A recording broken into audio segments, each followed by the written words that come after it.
नाजरीन, इस वक्त की अहम खबर ताजिकिस्तान के जेल से आ रही है। ताजिकिस्तान की जेल में झड़प हुई है। झड़प में 3 सिक्योरिटी गार्ड और दाइश के 29 कैदी हलाक हुए हैं। दाइश के कैदियों के बीच ये झड़प हुई थी। चाकू छुरी से एक दूसरे पर वार किया था उन्होंने। सिक्योरिटी फोर्सेस ने 24 दहशतगर्दों को मार गिराया है। जेल में अमन बहाल करने के लिए फोर्सेस सरगर्म है।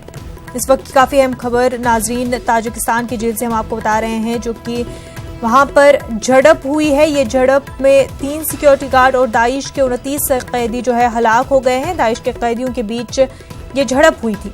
चाकू छुरी से एक दूसरे पर वार किए गए थे। सिक्योरिटी फोर्सेस ने 24 दहशतगर्दों को मार गिराया है। जेल में अमन बहाल करने के लिए इस वक्त फोर्सेस सरगर्म है।